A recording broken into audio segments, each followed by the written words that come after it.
Look, I just wanna make videos for the viewers. I know I'm not the coolest or slightly even the cutest. YouTube, welcome back to another 978 video. Today we have something a little different, and I mean that literally. This guy is very small. This is the Nendoroids Amazing Spider-Man. It's a cool figure, has a nice little display piece. I ended up trading a Wolverine figure for it, and I'm not mad. I actually am glad I did the trade. This is cool. If I had a little office, this is something I would definitely put up. You can get them in a lot of different poses. So every day before I leave work, I'd pose them in a different position. Make my coworkers nuts. But yes, I do like this figure a lot. There's a few things I don't like about it, but the way it looks is cool, and it does stand on its own if you're wondering. But I like it. And you see that it has this little peg stand in the back that holds on to Spidey really well. And I got him rotating on this disc just to rotate him so you can see a 360 view of it, so I don't have to touch him yet. But I do like the way that functions. It works really well. It has 3 points, and there the 3 points are right there. You can screw them tighter if you want, you know, in case the head is a little heavy, because the head is heavy.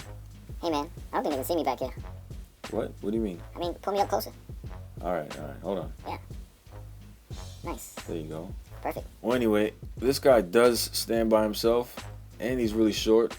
Reminds me of a Mangaverse Spider-Man. Head size is huge, and the body's so short. It's just like a big baby Spider-Man. But the sculpt is done really nice. The arms, the legs, the torso, the head especially, and the eyes definitely. So I am impressed with the figure. It's a cool piece to have on your shelf with the rest of your Marvel Legends. My opinion anyway. And I can show you the size comparison between him and Spidey if you want. So here's Spider-Man, the regular Marvel Legends Pizza Spider-Man, or it's known to be Pizza Spider-Man. And you can see that this Nendoroid sits about 4 inches, maybe 3 3/4 inches up. It's about right at the ab crunch. And so it could kind of go as a Mangaverse. It's just the costume is totally different. But I do like them standing next to each other. Let's just jump right into what I don't like about this figure. I mean, it does pose around pretty good for what it is, for what size it is.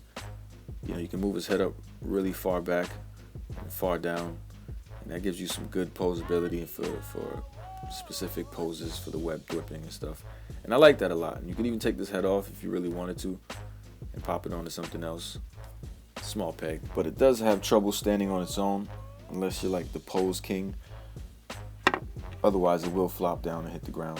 And this arm is just ridiculous. Both arms pop off easily. I think everything pops off easily minus the head. It just takes a little force for the head, but this torso is ridiculous. I think the peg is just too short, and it fakes you into thinking it has a waist swivel or an ab crunch, and it really doesn't, because the minute you try to twist it, the shoulders and arms pop off because those dots are connected inside, and the waist crunch doesn't work at all.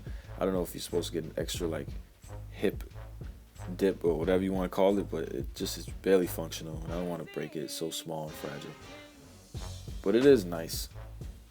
And the knees are okay. You get single jointed knees. They're like Lego, like Mega Block pieces almost. That's what they remind me of. So this is the most frustrating part of everything. You see the peg in the center? Well, it came out in reverse because it's supposed to be up on his torso instead of on the bottom half. And so now you see it's up there where it belongs. But either way, it's still too short. And when you turn it around, it does fall to pieces. So the best thing to do is to probably use the base.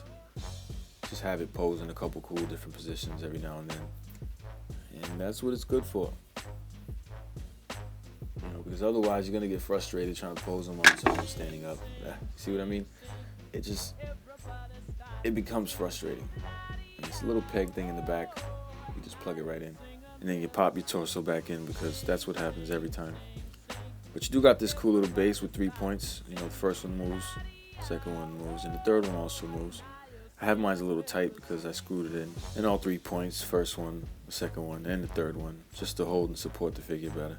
But after the frustration subsides, you'll be able to pose this around in a couple cool positions, which makes him look like he's actually soaring above the city, the way the base is shaped. Looks like it's at an angle, so when you take photos at a certain angle, it looks like he's soaring up. And he does come with a few things. He comes with some interchangeable hands. I got them in bags. I don't want to lose them. They're so small. But basically, the 2 open hands, 2 thwip hands, and then 2 web shooting hands. And by web shooting, I mean just 2 hands that have webs coming out of it. I only have one of those. The guy who traded me this figure lost the other one, which is fine with me. But I still have all these hands here.